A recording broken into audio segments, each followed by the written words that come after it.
Sorry guys, welcome to part 2. That just fucking ended there. I just had to delete some videos there. So like I said, can't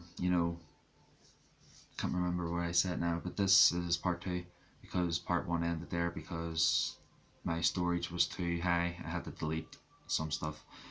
So like I said, I hope when July comes, I hope we do get something. Could this be the biggest hoax of all time? What's going to happen? But I still have this belief that something can happen. I don't know what's going to happen. We'll just have to wait and see, guys. We'll just have to wait and see.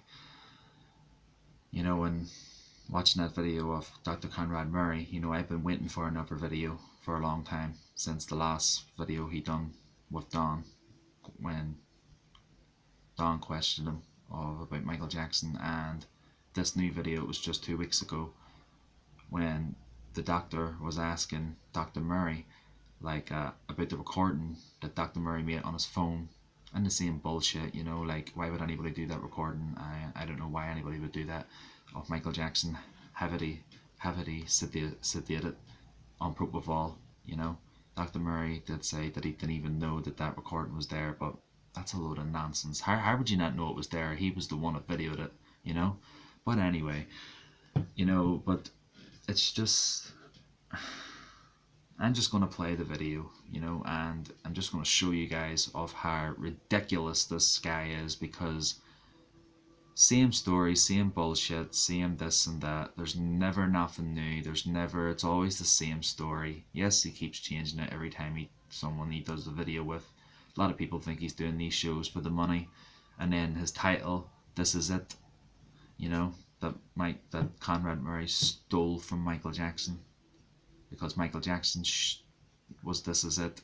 So I'm just going to play this video and just going to show you guys, and then once we get towards the end, I'll show you guys what I mean. A lot of people know this already, but this is just me, saying on my behalf of what I think. Okay guys, so I'm just going to play this video and just let you guys see, and you guys will be able to see the picture because my phone is a lot bigger than the other phone I used to have. That's all I really wanted this phone for, because I wanted the size in it. That's all I wanted, and it's the best phone I've ever had in years. I've never had a big phone like this, and it's really amazing, guys, trust me. So I'm just going to play this video, and I'm just going to show you guys how stupid this is. Here we go.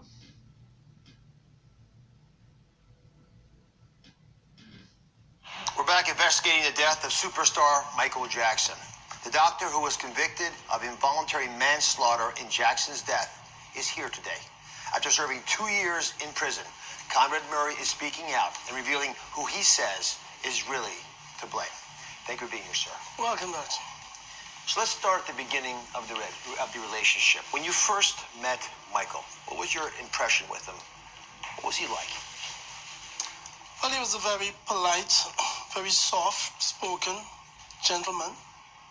I was asked to see the children of a celebrity. They heard that I was the best doctor that they can offer. The superstar wanted me, and that's how it started. In your book, you are very honest about the fact that you would go out in disguise. You'd hire exotic dancers. You'd party in Vegas. Yes. Did this seem like appropriate behavior for a doctor to have with a patient? I was his doctor, but we also had a very strong social relationship, where as guys, we can do things outside of the patient-doctor relationship. Remember, doctor, I am a subspecialist. I am an internist. I'm a cardiologist. I am an interventional cardiologist by subspecialty, and I am also trained in nuclear medicine. Now, when I agreed to work for Michael, I took several steps down that ladder of specialization. So I was far more qualified in my level of skills and specialization than what I was hired to do for Michael. Were you well paid? With Michael, I took a reduction in salary. With Michael, everyone was concerned about $150,000 that Michael was supposed to pay me. $150,000 per month, US. That was the income I agreed on. But for me, it was an overall reduction. Dr. Oz, I have a ton of patients. My practice billed roughly $350,000 a month. So I was doing Michael beyond a favor. I was actually partially supporting Michael financially before AAG came on board. How so? Michael was destitute. He was a nomad. He was moving from hotel to hotel with his children, from homes to homes. And they were tired of doing that. I paid for his medicines. I paid for things he asked me to purchase, including that of bottles of wines that he would want to have at his home when he was relaxing. I never paid rent for Michael, but when I realized how low he had become in life, I offered him residence at my home, should it come to that. Let me turn to the medications that Michael was taking. Yes. When you first met him. He had incredible knowledge of propofol, a drug that he only used in the hospital usually. It's pretty dangerous. Did that alarm you? Were there any red flags that went up when you met Michael, that he had more knowledge of some of these drugs than he should? Well, we have to put it in perspective. When I first met him in 2006, there was no knowledge of propofol. 2007, 2008. It was shortly after I agreed at the beginning of 2009 to go to England. Michael comes to Las Vegas. That's the very first time he had mentioned to me if I had propofol. And as I stated in my book, and more details, this is it. I could not give him propofol. Dr. Murray, most doctors, I'll put myself in this category, Sure. would drop a patient if they insisted on taking a drug that I thought might be dangerous for them. I would feel used if I was put in that situation. Did you feel like that? I met Michael Jackson when he asked, at that time when he asked for the propofol. It was something that he was using since the 1980s. From the 1980s? He said in the late 80s on his store, he would use propofol in Germany and other places, and doctors traveled with him who gave him the medication. And I said, it's not good for you. I don't think you should use that. I did not agree with Michael that he should use propofol. Then when he brought out his own supply in his red and white sports bag, doctor, the bag could not even be zipped up. It was loaded with propofol, his own stash, in his home. I did not want Michael Jackson to be using such a substance, especially feeling that he was invincible and it had no danger as far as his expertise and experience with that drug. Then why did you keep treating him? You're telling me that he was calling you to get the drugs, and yet he had the propofol in a bag filled so high he couldn't close it. He didn't need you to be his doctor. He was getting it by himself. He was. Doctor, if you ask me, Dr. Murray, would you have done it differently? Had you had that opportunity, now with the knowledge that I have? Absolutely. I would have run away from Michael Jackson had I known that Michael Jackson was an addict to another substance, Demerol. But he hid this knowledge from me. I was totally unaware of that. Michael Jackson was getting upwards of 975 milligrams of the dose, combined with midazolam, which is also known as Versed. That's what he was accustomed to. So he was getting 10 times the usual Demerol dose with a Valium-like substance. Yes. And he was still able to walk around.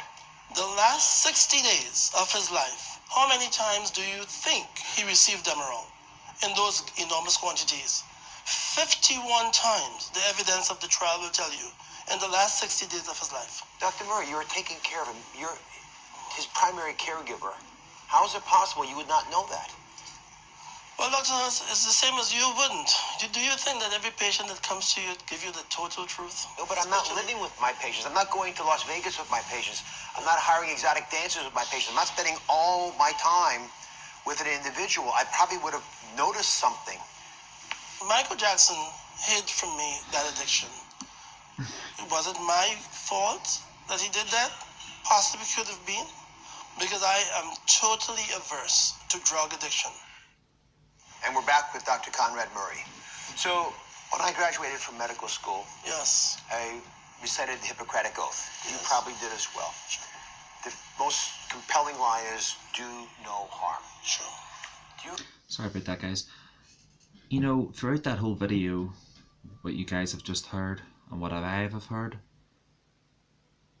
the only thing I really can say about that is just, why? You know, I do understand the guy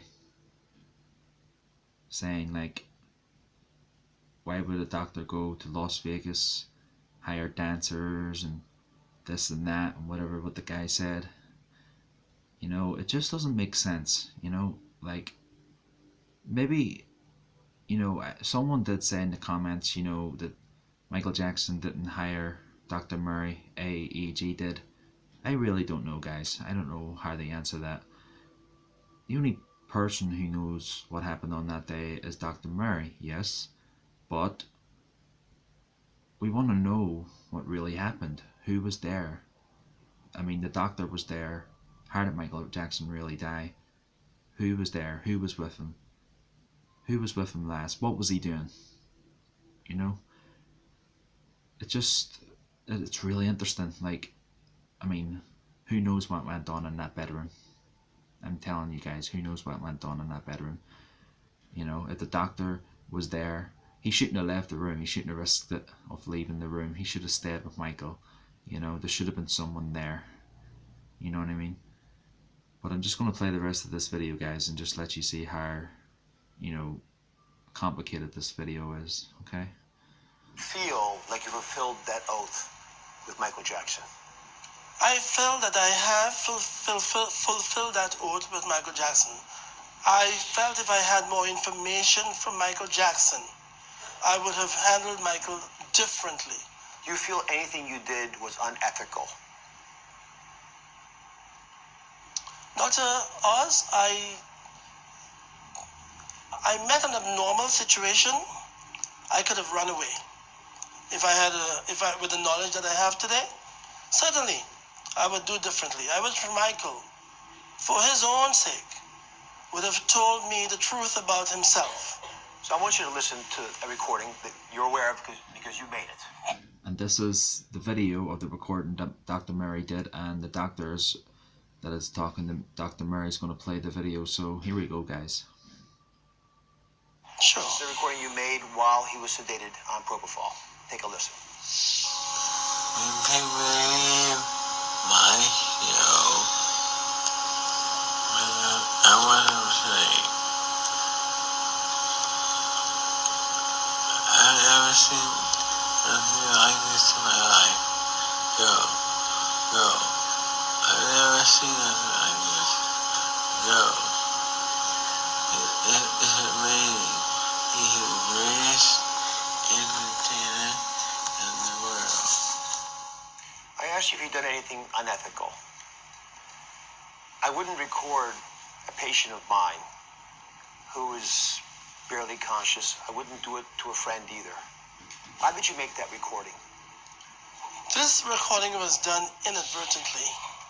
I had learned from my daughter about how to record things on the iPhone. Michael also was a snorer, and he wanted to know how he snores when he went to sleep on propofol. I told Michael that maybe I could record this for you on camera or on phone. It remained so, and then they... So guys, run out of time. There will be a part 3 video coming up right now. He's saying that one thing he's saying that he didn't know the recording was there, and the next minute he's saying that he does. So what's his point? What does he mean there? It doesn't make sense. He keeps saying he doesn't know, and then he keeps saying he does know. You know, he's hiding something there. He's something he's not saying there. What is it? So it kind of leaves me in that position of what I really think about that. I've heard the recording so many times over the last years. You know what I mean? Because that recording will always be there. You know, it's never going to get old. People want to know what happened.